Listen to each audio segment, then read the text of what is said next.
Shalom Bapak Ibu Saudara yang dikasih dalam Tuhan. Selamat datang kembali di ibadah PDM Mulia dan Immanuel. Saya berharap Bapak Ibu Saudara ditemukan dalam kondisi baik-baik saja hari ini. Dan saya mengajak Bapak Ibu Saudara, mari ajak family member, baik suami, istri, atau anak, sama-sama kita mau menyembah Tuhan dan mendengarkan kebenaran firman Tuhan. Sebelum kita masuk lebih dalam lagi, mari kita bersatu dalam doa. Kami mengucap syukur Tuhan untuk sepanjang hari ini, untuk sepanjang minggu ini. Tuhan memberkati kami, Tuhan menyertai kami, dan kami rasakan kasih setiamu dalam kehidupan kami Tuhan. Dan sungguh kami bersyukur kalau kami boleh menikmati hadirat-Mu Bapa, tinggal, diam, dan merasakan segala kebaikan-Mu Tuhan. Terpuji namamu, terpuji namamu, terpuji namamu Tuhan, dahulu, sekarang, kekal sampai selama-lamanya, karena Engkau Tuhan yang baik, Tuhan yang mengasihi kami lebih dari siapapun, Tuhan yang tidak pernah memalingkan wajahnya dari hadapan kami, karena Engkau begitu mengasihi kami. Terima kasih Tuhan. Haleluya, haleluya. Saat indah ku berhadapan denganmu, memandang wajahmu, Yesus kekasih jiwaku. Bawa kami lebih dekat lagi, bawa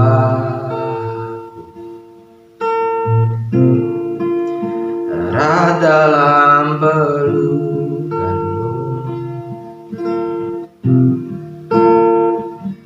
menikmati kasih dan indahnya hadirat-Mu. Sekali lagi, nyatakan pujian ini saat indah.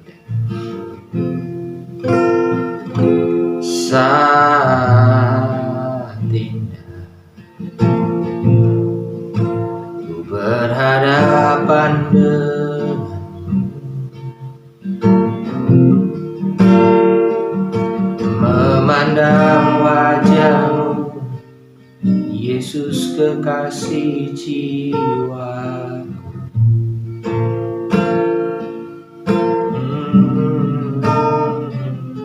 Bawa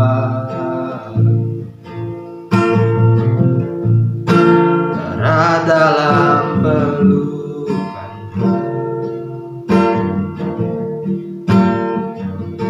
menikmati kasih dan indahnya hadirat-Mu. Hadirat-Mu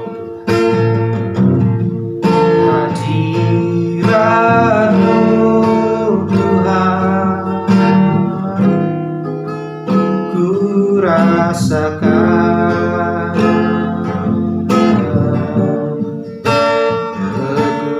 kekudusan-Mu Bapa.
lain Tuhan selain ada di dalam hadirat-Mu.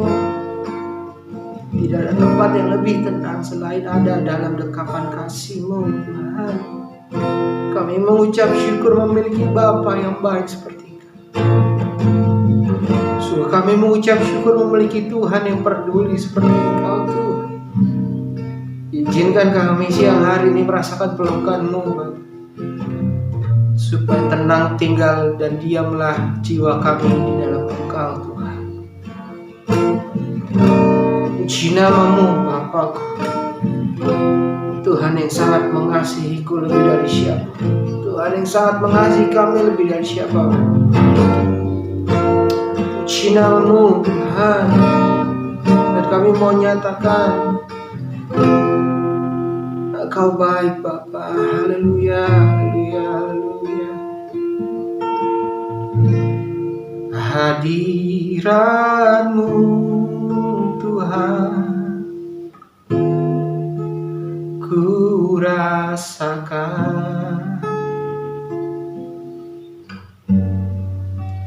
kekudusan-Mu Bapa meneduhiku. Oh, ku rindu selalu diam dalam bait-Mu, menikmati kasih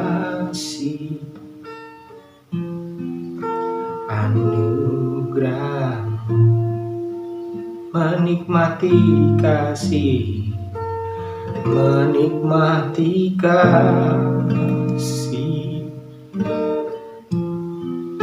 anugerah-Mu, menikmati kasih-Mu Abba. Bapakku, menikmati kasih anugerah-Mu. Terpuji nama-Mu Tuhan, sebab Engkau Bapakku yang baik. Haleluya.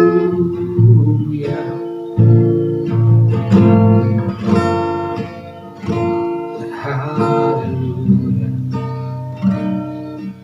Seperti pemazmur berkata, Engkaulah gunung batu sandaran kami, demikianlah kami Tuhan. Engkau sandaran kami, pengharapan kami. Bahkan di saat kami lelah mengerjakan pekerjaan rutinitas kami bisa datang kepadamu dengan segala keberadaan kami Tuhan, hanya untuk menyandarkan kepala kami.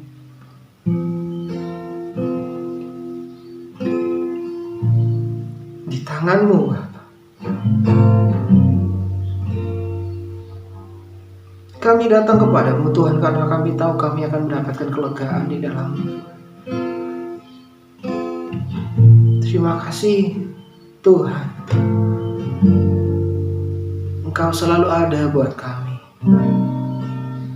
Terima kasih buat karya keselamatan-Mu di atas salib, sehingga kami punya akses untuk datang kapan saja kepadamu Tuhan. Bapa, kami membutuhkan. Puji nama-Mu Tuhan. Dan biarlah Tuhan siang hari ini kami mengambil bagian yang terbaik Bapa, yaitu duduk diam di bawah kaki-Mu Tuhan, untuk mendengarkan kebenaran isi hati-Mu Bapa, kebenaran firman-Mu Tuhan. Ajar kami Tuhan supaya kami bisa mengerti apa yang harus kami kerjakan dalam kehidupan kami. Ajar kami Tuhan supaya kami mengerti isi kehendak hati-Mu Bapa. Terpuji nama-Mu, terpuji nama-Mu. Haleluya. Haleluya.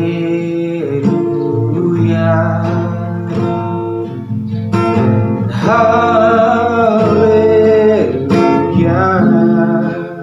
Bagi anak domba, bagi anak domba yang duduk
berkuasa selamanya.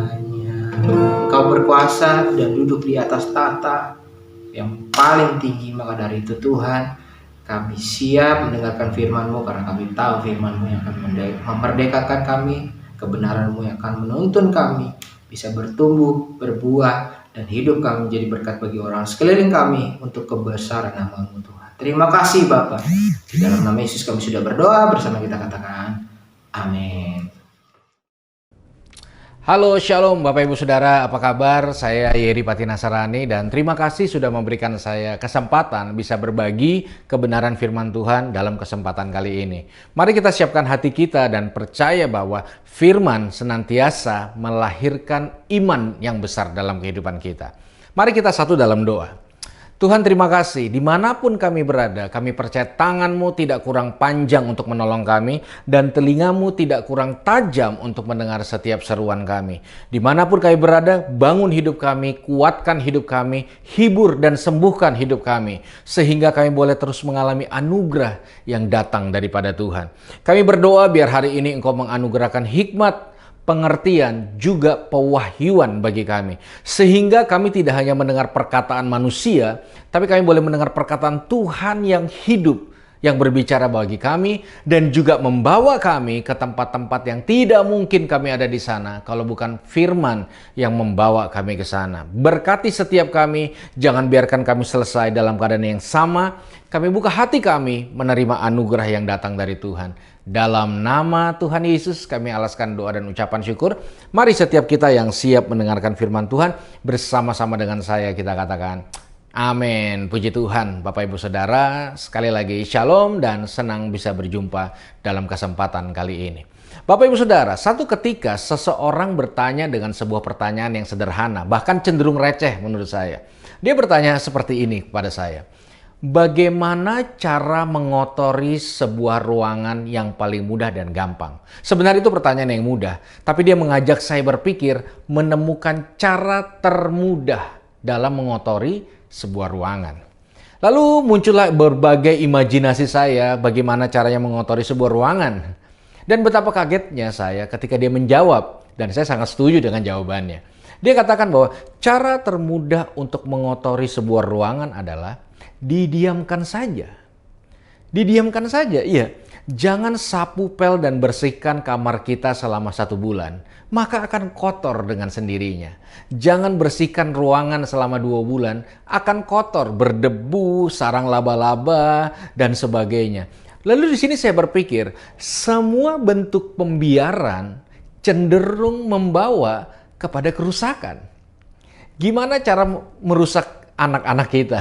Diamin aja, nanti rusak sendiri. Gimana cara menghancurkan keluarga kita? Diamkan aja, nanti akan rusak sendiri. Gimana caranya merusak perusahaan atau apapun yang ada dalam hidup kita? Diamin aja. Jangan tegur, jangan nasihat, jangan upgrade, maka kerusakan pasti akan terjadi. Lalu di sini saya mengerti sebuah pengertian yang sangat-sangat harus dimiliki oleh anak-anak Tuhan hari ini. Dan ini merupakan satu tema yang saya ingin sampaikan dalam kesempatan kali ini. Apa itu Bapak Ibu Saudara? Pentingnya kita menghormati didikan Tuhan. Ternyata semua kita sangat membutuhkan didikan Tuhan. Kita membutuhkan didikan, tempaan yang datang daripada Tuhan. Kita bukan cuma butuh mujizat, terobosan, kesembuhan. Kita juga butuh didikan Tuhan. Dan banyak anak Tuhan hari-hari ini hanya menghormati blessing, berkat, terobosan, tanpa memberikan ruang besar di dalam hatinya untuk menerima didikan Tuhan dalam kehidupan kita. Nah, saudara, saya percaya didikan Tuhan tidak pernah bertujuan untuk menghancurkan hidup kita. Didikan Tuhan bertujuan untuk mencegah berbagai kerusakan-kerusakan besar yang terjadi dalam kehidupan kita. Saudara, ketika kehidupan ini mengalami kerusakan moral, kerusakan karakter, kerusakan integritas, terjadi sesuatu yang salah. Dan perhatikan baik-baik.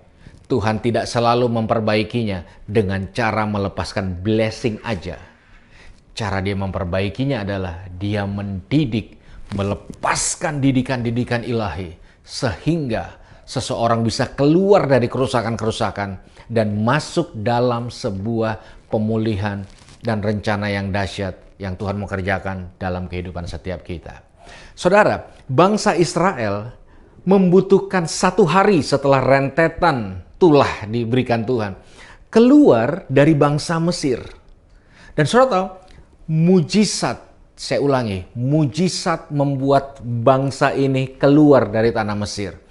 Tiang awan, tiang api, roti mana, mata air muncul dari berbagai batu karang. Mereka dipelihara oleh mujizat. Itu sebabnya bangsa ini keluar dari tanah Mesir. Tapi untuk mengeluarkan sifat-sifat Mesir dalam hati bangsa Israel, Tuhan membutuhkan 40 tahun untuk mendidik dengan tegas dan kuat. Dan kita tahu yang masuk tanah perjanjian hanya Joshua dan Kaleb yang sungguh-sungguh menerima didikan Tuhan. Saudara, untuk menjadi orang percaya, kadang dibutuhkan hati yang mengasihi Tuhan. Percaya dengan mulut, percaya dengan hati. Tapi dengar baik, untuk menjadi orang yang bisa dipercaya Tuhan, kita butuh didikan. Tidak serta-merta begitu kita percaya, maka kita dipercaya Tuhan. Untuk masuk dalam sebuah kategori orang-orang yang dipercaya Tuhan butuh didikan, butuh rasa hormat kepada didikan. Anak yang bungsu dalam Lukas 15 sangat percaya dan yakin kalau hidupnya ditambah warisan, maka hidupnya akan makin baik, makin bahagia, makin bijak, makin luar biasa. Itu sebabnya dia sangat membutuhkan warisan, dia sangat membutuhkan harta, dia sangat membutuhkan pertambahan dalam perbendaharaannya, sehingga dia masuk dalam kategori bahagia dan hidup dalam taraf yang lebih baik dari sebelumnya. Itu sebabnya dia ngotot untuk mendapatkan warisan yang memang menjadi haknya. Tapi tahukah saudara, anak bungsu tidak memberikan rasa hormat kepada hal yang sangat penting di balik warisan. Apa itu? Didikan Tuhan. Tanpa didikan, warisan di tangan seseorang akan berakhir di kandang babi. Yang makan ampas babinya aja, dia tidak bisa. Artinya gini, semua orang datang sama Tuhan, rindu mujizat, rindu terobosan, tapi tidak semua orang setuju dan percaya bahwa selalu, saya ulangi lagi, selalu ada didikan Tuhan di balik semua proses blessing, berkat, terobosan, kesembuhan yang Tuhan mau kerjakan dalam hidup seseorang. Saudara, satu ketika Yesus membuat mujizat yang luar biasa. 5 roti, 2 ikan, memberi makan 5.000 orang laki-laki, belum perempuan dan anak. Di situ saya mengerti, banyak orang berkata, perut terbuka, hati terbuka. Betul tidak, saudara? Jadi sebelum Yesus menyampaikan didikan, dikenyangin dulu orang-orang saat itu. Saudara bayangkan betapa bahagianya dalam satu momen, perut ini kenyang, sisa 12 bakul, ada Yesus dan murid-muridnya. Kalau saya di situ, saya akan berusaha untuk sampai kepada Yesus dan berkata, Yesus tolong lakukan ini, rapel 1 bulan full. Disitulah saya mengerti banyak anak Tuhan hidup dalam mentalitas subsidi. Ya enak, tanpa menabur, tanpa kerja, perut kenyang. Oh enak ikut Tuhan ya. Blessing yang dahsyat dan luar biasa. Dan saudara tahu, ketika semua makan kenyang, mata memandang sisa 12 bakul. Plus ada Yesus dan murid-muridnya. Yesus memulai sebuah didikan kepada orang-orang yang kenyang ini. Ya, orang kenyang dididik Tuhan. Orang dapat blessing dididik Tuhan. Orang disembuhkan dididik Tuhan. Dalam di kitab Yohanes 6, kita akan melihat bahwa apa yang terjadi. Lalu Yesus berkata seperti ini. akulah roti hidup itu. Akulah roti hidup itu. Yesus masuk pada inti didikan yang sebenarnya. Lalu lihat reaksi orang-orang apa? Orang-orang berkata, siapa yang sanggup mengikuti perkataan yang keras itu? Orang kenyang tanpa respek sama didikan akan cenderung menolak didikan itu. Nah, saudara, saya sampaikan dari hati saya yang paling dalam. Apa yang terjadi kepada murid-murid dan orang banyak itu yang sementara kenyang lalu menerima didikan Tuhan? Saya akan bacakan, saudara buka dengan saya, Yohanes 6 ayat yang ke-66. Yohanes 6 ayat yang ke-66. Demikianlah firman Tuhan. Mari lihat dan boleh baca bersama-sama dengan saya. Mulai dari waktu itu, banyak murid-muridnya mengundurkan diri dan tidak lagi mengikuti dia. Mereka pergi ninggalin Tuhan. Karena sejatinya yang mereka mau cuma berkat blessing dan rasa kenyang aja. Mereka menolak semua bentuk didikan. Yesus pernah punya 70 murid, Bapak Ibu Saudara. Kemana mereka? Di sini, Yohanes 6 ayat 66 berkata, sebagian besar pergi meninggalkan. Didikan memisahkan orang dari kerumunan yang isinya kebanyakan orang-orang yang hanya datang sama Tuhan untuk kebutuhannya aja, bukan karena mengasihi Tuhan. Saya dengar baik. Didikan akan memunculkan sifat-sifat asli kita yang sebenarnya. Apakah benar kita mengasihi Tuhan? Apakah benar kita komitmen untuk melayani Tuhan? Apakah benar kita jujur? Apakah kita benar suami yang baik, istri yang baik, anak-anak yang baik, orang tua yang baik? Didikan akan memunculkan ketidakberdayaan kita. Makanya banyak anak Tuhan menolak didikan. Banyak anak Tuhan tidak suka dengan didikan. Banyak anak Tuhan pragmatis, mencari dan menemukan Tuhan hanya untuk kebutuhan yang dia butuh sama yang dia mau dengar. Nah, mari hari ini izinkan didikan membawa kita ke jalan yang sempit, bukan jalan yang lebar. Alkitab berkata, banyak yang dipanggil, sedikit yang dipilih, lebih sedikit lagi yang setia. Didikan mungkin tidak membawa orang-orang pada kerumunan pada umumnya. Tapi didikan akan membawa saudara dan saya masuk dalam pusat esensi rencana Tuhan dalam kehidupan kita. Bapak Ibu, kita sering dengar mungkin perkataan gini, beda didikan, beda hasil. Beda proses, beda hasil. Saya menghabiskan banyak waktu saya untuk mendampingi dan melayani anak-anak muda. Dan tahukah saudara, anak muda zaman now sangat-sangat berbeda dengan anak muda zaman dulu. Saya teringat perkataan opa saya yang sering ngomong kayak gini, kamu enak sekolah sekarang. Dulu opa jalan 2 kilo. Jualan es lilin dulu. 9 bersaudara, 11 bersaudara. Itu telur dibikin sedemikian rupa sehingga bisa dibagi 11. Anak dulu tidak mengenal upgrade, top up. Tidak mengenal. Anak dulu karena keadaan mengalami lebih banyak tempaan dan didikan dibanding anak zaman now sekarang.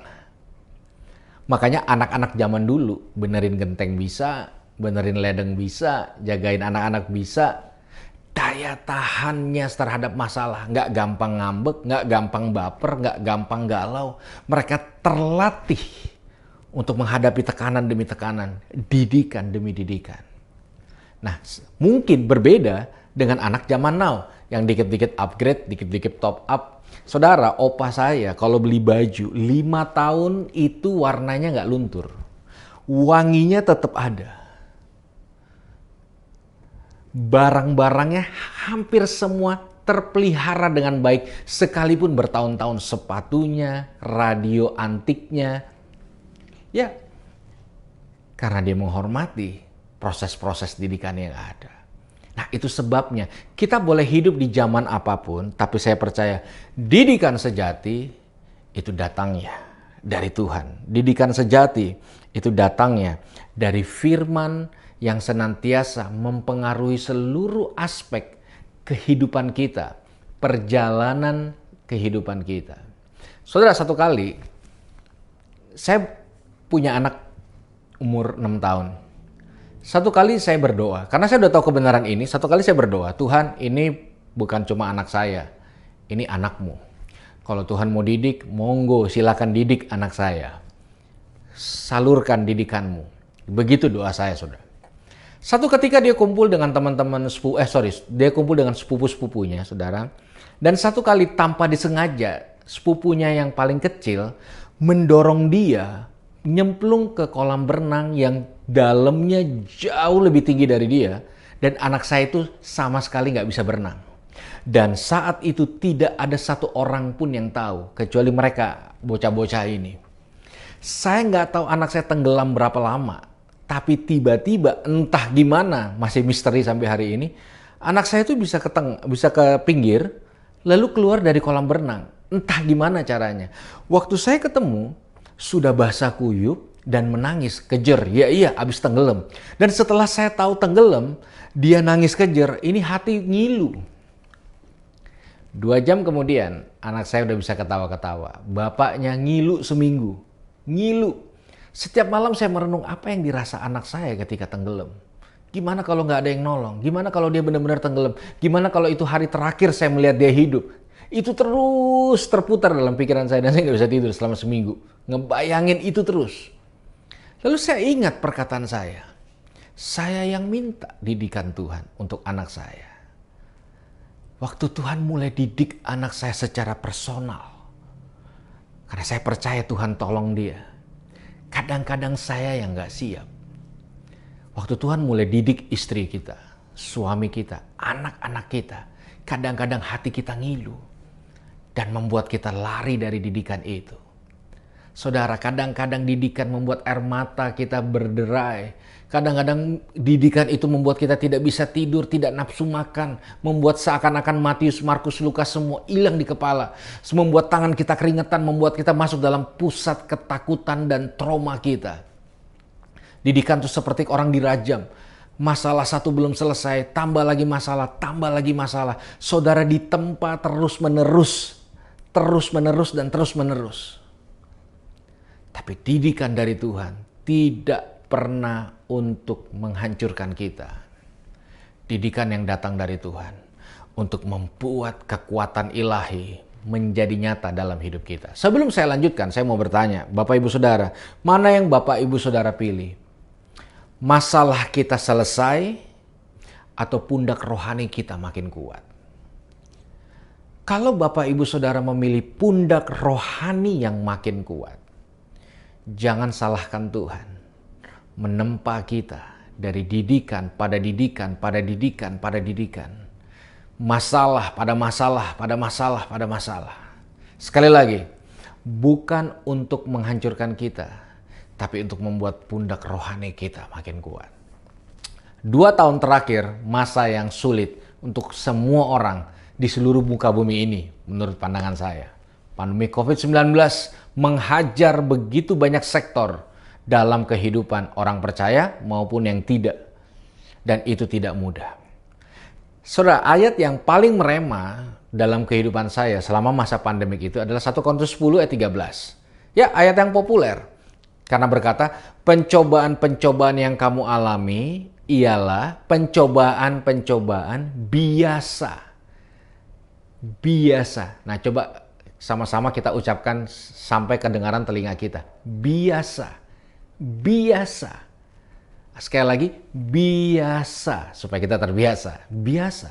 Jadi gini, apapun yang terjadi dalam hidup kita, yang sudah, bahkan yang akan, firman selalu melihat itu adalah biasa. Biasa. Nah, ini yang kadang menurut pandangan saya kontra logika. Karena 2 tahun terakhir ini adalah 2 tahun yang luar biasa. Luar biasa. Kepala-kepala keluarga dihajar dengan keadaan atas bawah kanan kiri, ibu rumah tangga. Luar biasa. Luar biasa, begitu banyak orang mengalami kehilangan, begitu banyak orang mengalami tempaan, begitu banyak orang mengalami cobaan-cobaan yang dahsyat dan luar biasa. Rasanya sulit kalau hari-hari ini dikatakan itu biasa. 2 tahun terakhir adalah 2 tahun yang biasa, sulit. Saudara bayangkan kalau satu kali saya berbicara pada seorang anak yang kehilangan papa, mama, dan seluruh anggota keluarganya karena COVID-19. Di tengah kehilangan, di tengah rasa duka, di tengah keadaan yang sangat tidak adil dan tidak enak. Lalu saya berkata pada anak itu, "Nak, semua yang kamu alami itu biasa." Saya yakin dia akan musuhi saya. Ngomong enak biasa. Saudara bayangkan ketika ada satu bencana dan banyak orang mengalami dampak buruk dari bencana, lalu saya datang sebagai hamba Tuhan dan berkata bahwa apapun dampak dari bencana, firman tidak berubah dan berkata, itu biasa. Orang akan tersinggung. Kalau saya jadi orang itu, saya juga akan tersinggung. Karena yang saya alami luar biasa, sedangkan firman selalu berkata biasa. Tidak masuk akal. Lalu saya merenung, kenapa firman selalu berkata biasa, sedangkan kita cenderung berkata luar biasa? Jawabannya adalah karena kita belum biasa. Saya ulangi, kenapa kadang kita bilang luar biasa, sedangkan firman berkata biasa?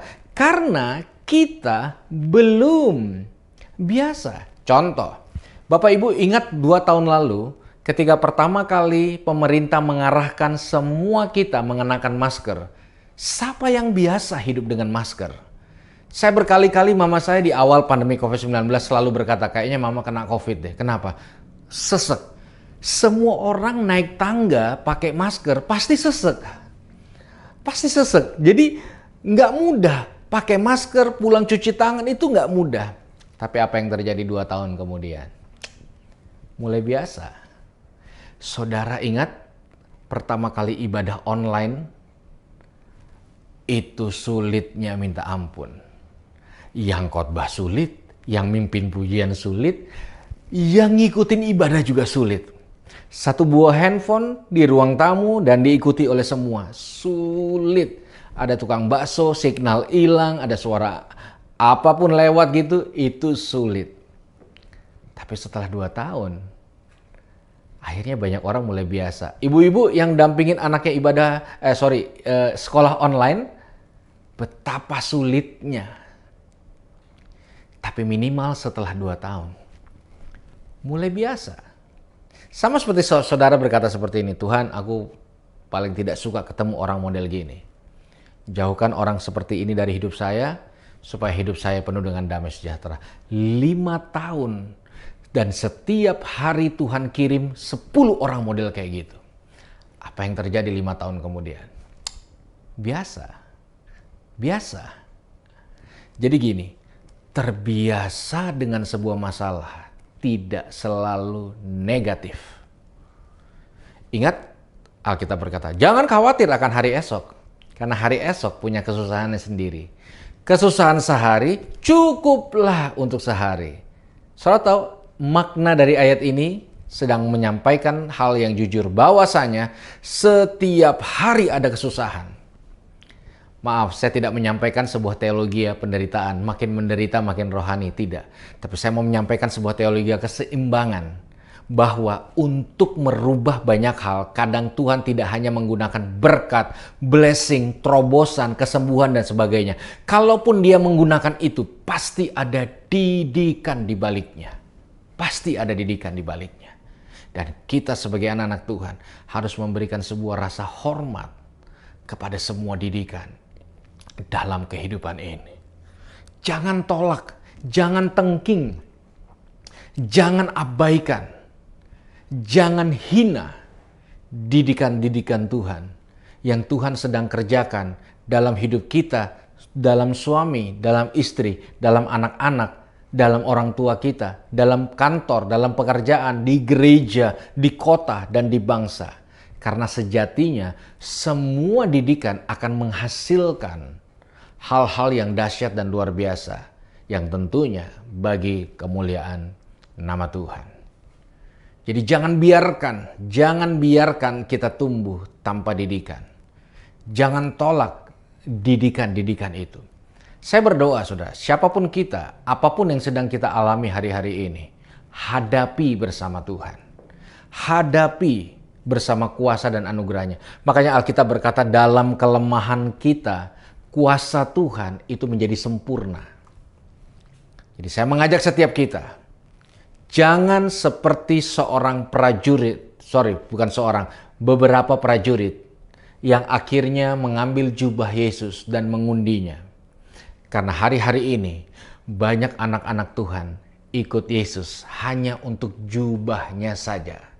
Mereka menolak karakternya Yesus, mereka menolak mahkota duri, mereka menolak jalan salib, mereka menolak paku yang tertancap dalam tangan Yesus. Mereka hanya mau jubahnya aja. Dan percayalah, itu tidak membawa kita kepada esensi keimanan yang sesungguhnya. Saya berdoa semua kita setia, tidak ada yang mundur sampai kesudahannya. Amin. Mari kita berdoa. Tuhan, terima kasih. Kami bersyukur buat semua yang boleh kami dengar hari ini. Kami berdoa biar tidak ada dari satu kami yang mundur kecewa ketika proses dan didikan itu ada. Tapi kami boleh menjadi orang yang taat. Dan kami boleh menjadi orang yang menikmati setiap didikan yang ada. Bentuk kami, proses kami, seperti yang Tuhan mau. Biar namamu dipermuliakan, dalam nama Yesus kami berdoa dan mengucap syukur. Haleluya. Mari bersama-sama kita katakan, amin. Terima kasih semua, selamat beraktivitas. Tuhan Yesus memberkati. Amin.